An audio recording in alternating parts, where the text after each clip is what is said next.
Hello everyone. In today's session we will discuss sexual reproduction in flowering plants. In the last lecture we have seen the sexual reproduction part in a generalized form. Okay, कि sexual reproduction होता क्या है, ठीक है, variation क्यों आती है, और इस तरह की डिस्कशन हमने लास्ट सेशन में किया था. इस सेशन में हम सिर्फ फ्लावरिंग प्लांट के अंदर सेक्सुअल रिप्रोडक्शन देखेंगे. ठीक है. सो एक चीज़ आप समझो कि अगर कोई ऑर्गेनिज्म कोई भी ऑर्गेनिज्म अगर सेक्सुअल रिप्रोडक्शन परफॉर्म करता है अपनी लाइफ साइकिल में, ठीक है, तो उसके पास एक स्पेशल रिप्रोडक्टिव ऑर्गन होना चाहिए. ठीक है. अगर उसके पास रिप्रोडक्टिव ऑर्गन है तभी वो सेक्सुअल रिप्रोडक्शन में पार्टिसिपेट करेगा, क्योंकि उसको एक गैमेट फॉर्मेशन में इन्वॉल्व होना पड़ेगा हर ऑर्गेनिज्म को. ठीक है.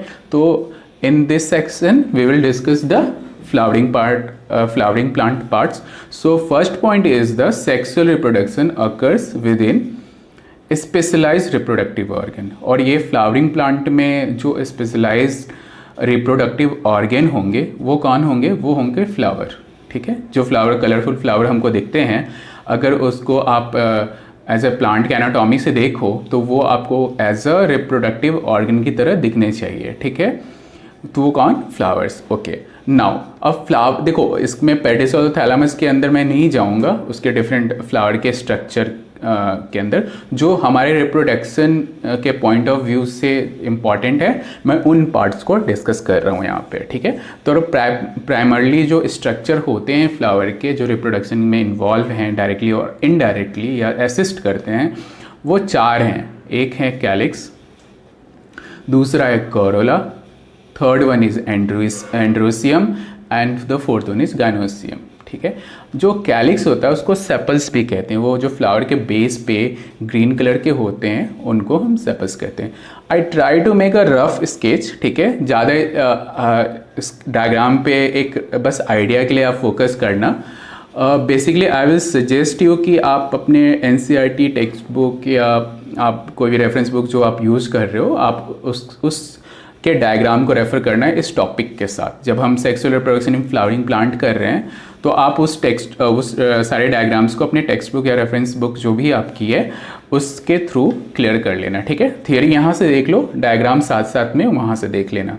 ठीक है. तो चलो एक रफ स्केच जो मैंने बनाया है, ट्राई किया है. एज यू नो मेरी डायग्राम तो बहुत अच्छी मेरे से बनती नहीं है, बट स्टिल एक आइडिया तो पड़ जाए अपने को. ठीक है.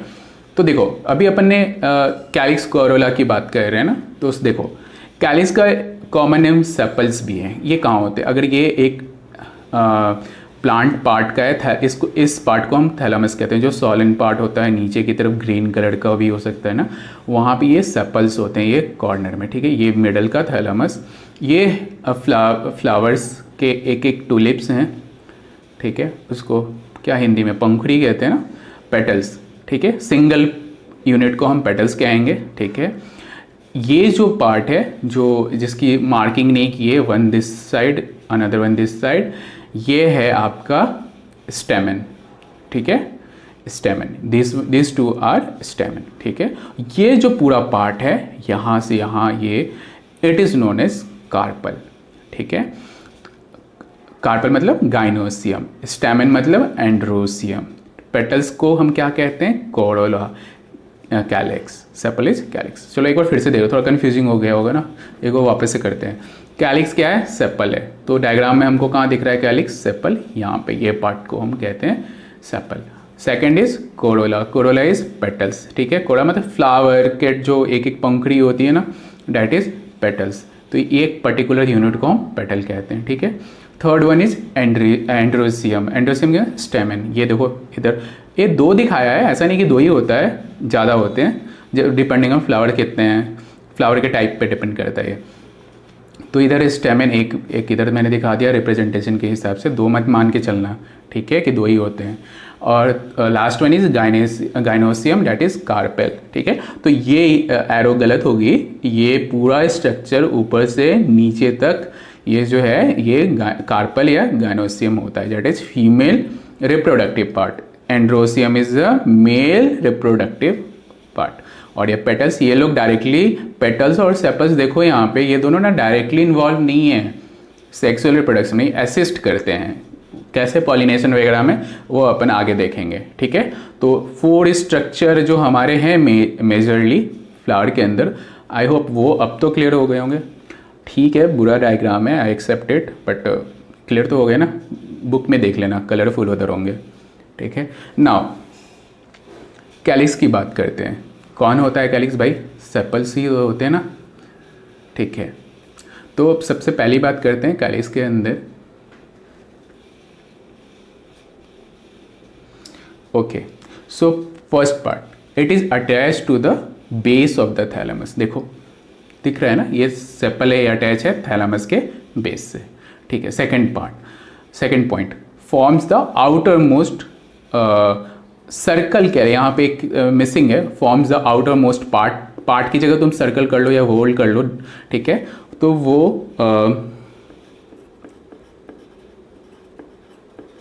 ठीक है, ये आउटर मोस्ट वोल्ड क्या होता है, इस कंसेंट्रिक सर्कल्स को कहते हैं, ठीक है। जो पेटल्स होते हैं ना, उस देखना वो चारों ओर ऐसे होंगे। यहाँ तो मैंने 2 दिखाया ना, उस तरफ से देखोगे तो होंगे, इधर से भी होंगे और इधर से। तो एक आउटर सर्कल का फॉर्मेशन जो सबसे पहले करता है वो कैलिक्स करता है, ठीक है। नेक्स्ट वन इज कि individual units are called as sepals, ठीक है, वो तो हो गया। अब भैया इसका फंक्शन क्या है?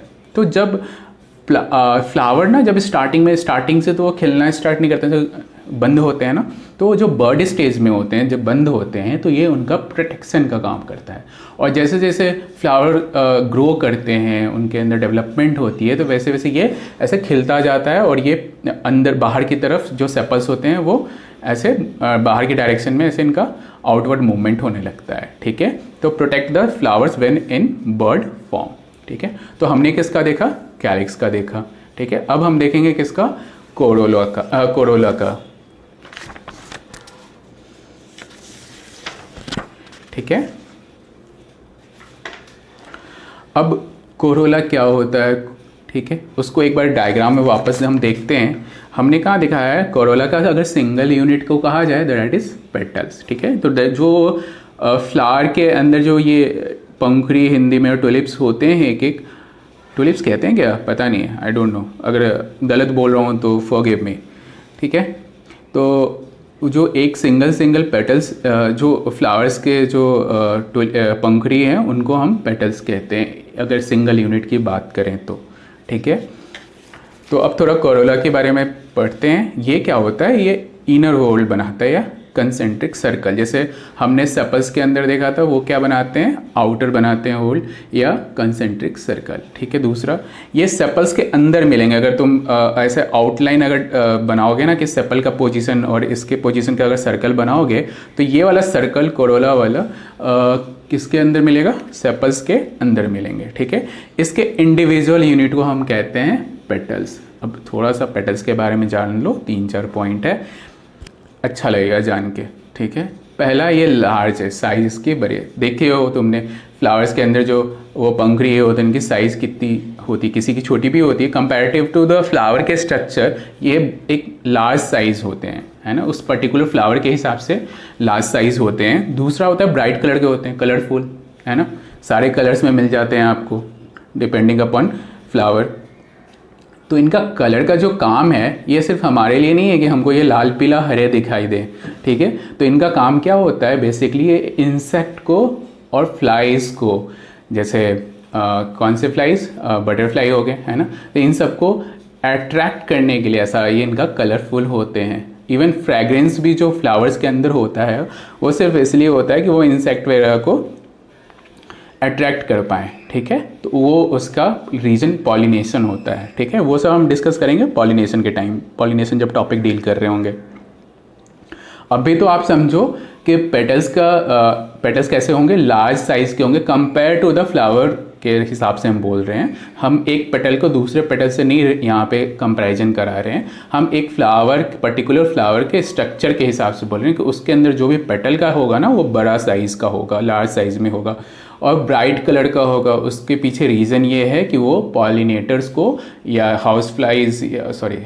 बटरफ्लाइज और इनको इंसेक्ट्स को, ठीक है, या बर्ड्स को वो अट्रैक्ट करते हैं सो डैट कि वो अपना पॉलिन उस फ्लावर का उनके साथ ट्रांसपोर्ट करा सकें फॉर पॉलिनेशन, ठीक है। एक जो पॉइंट है, Corolla is not directly involve in reproduction. ये रिप्रोडक्शन में डायरेक्टली इन्वॉल्व नहीं है, पर रिप्रोडक्शन को असिस्ट तो कर रहे हैं, हेल्प तो कर रहे हैं कि रिप्रोडक्शन हो। ठीक है, तो पॉलिनेशन के लिए ये इन्होंने अपना ऐसा करा है, स्ट्रक्चर बनाया है, कलरफुल हो गए हैं। फ्रैग्रेंस इससे रिलेटेड नहीं है, but as a flower related है, तो ताकि जो फ्लाइज हैं, ठीक है, इंसेक्ट्स हैं, वो इनके कलरफुल स्ट्रक्चर को देख के इनके पास आएँ और फिर वहाँ से ये उस पॉलन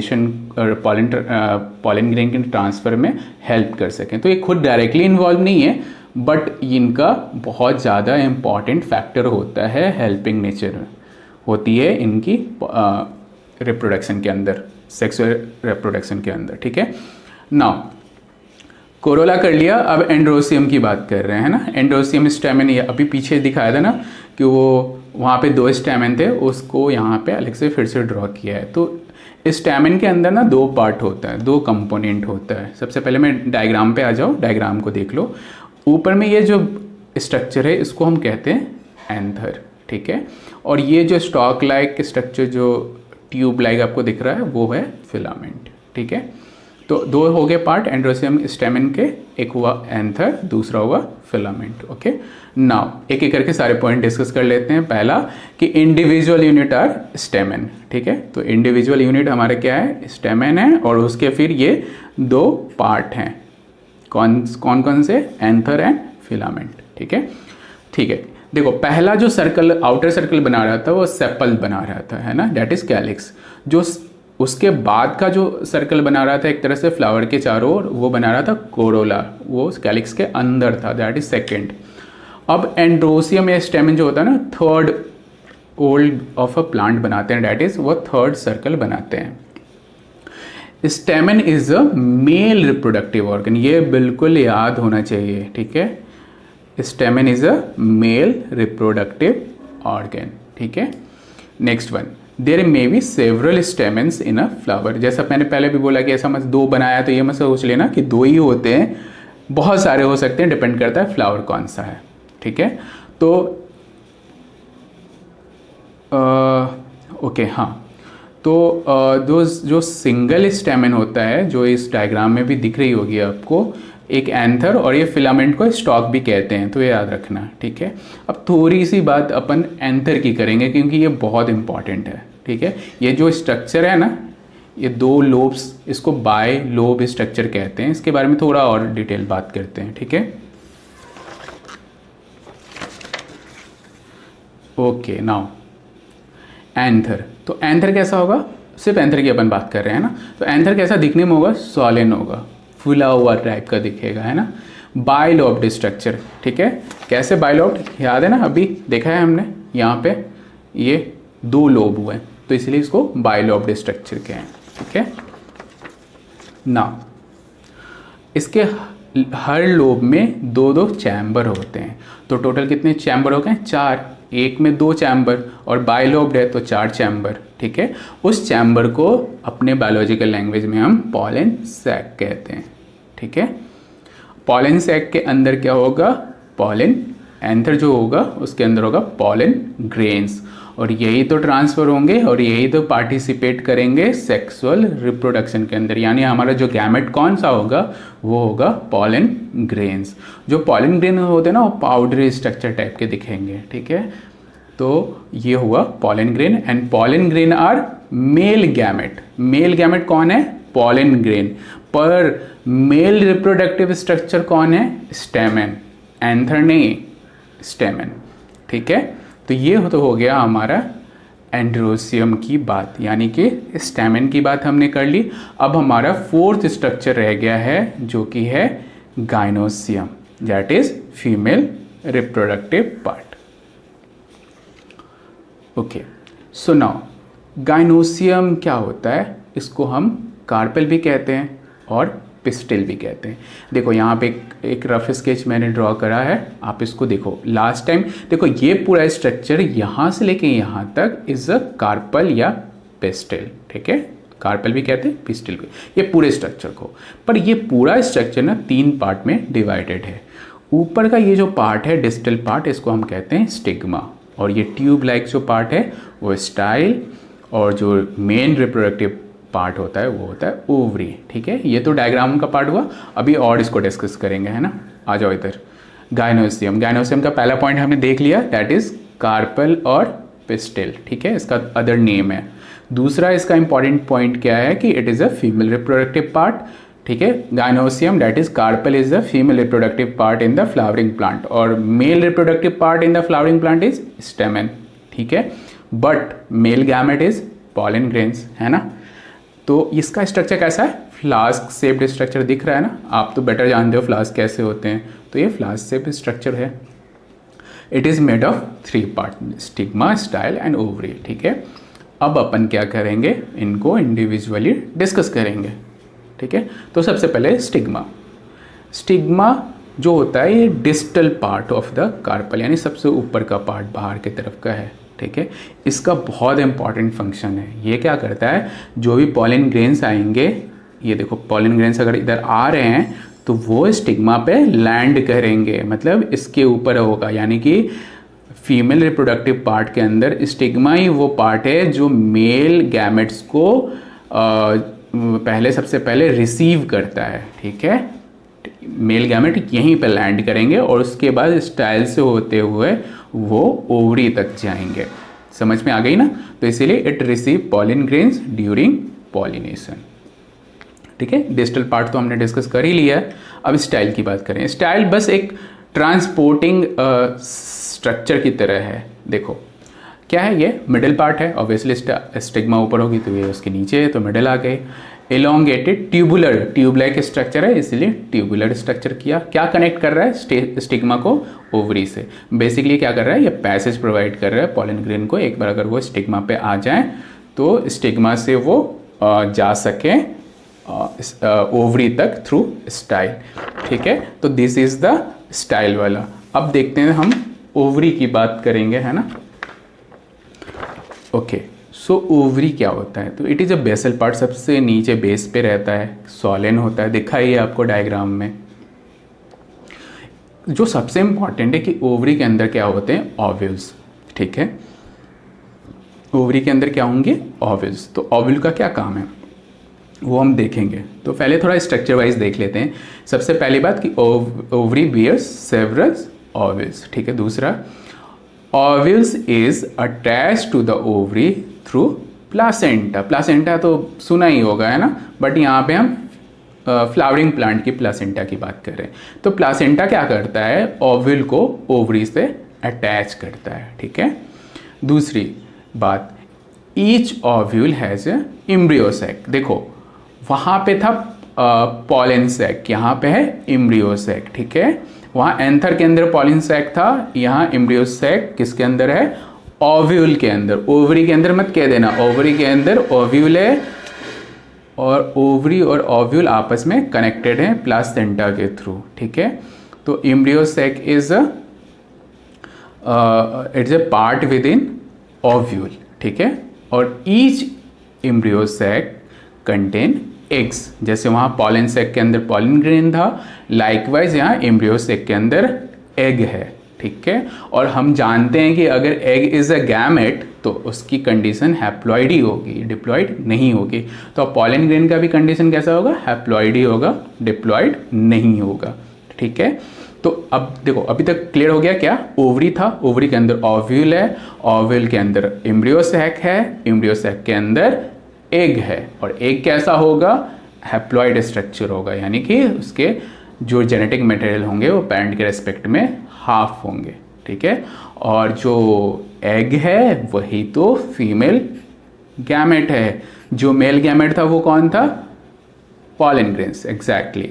ठीक है, तो अब एग क्या है, फीमेल गैमेट है, और कैसा स्ट्रक्चर है, हैप्लॉइड स्ट्रक्चर है, और इनका ही फ्यूजन होगा तो क्या मिलेगा हमको, नया प्लांट मिलेगा। ठीक है, तो वो पार्ट फ्यूजन वाला पार्ट हम आगे देखेंगे। अभी देखते हैं ये कि जो fusion of male and female gamete take part inside embryo sac. तो एम्ब्रियो सैक क्या एक साइट प्रोवाइड करती है जहाँ पे फ्यूजन होता है किसका, मेल गैमेट और female gamete. Male gamete that is pollen grain और फीमेल गैमेट इज एग।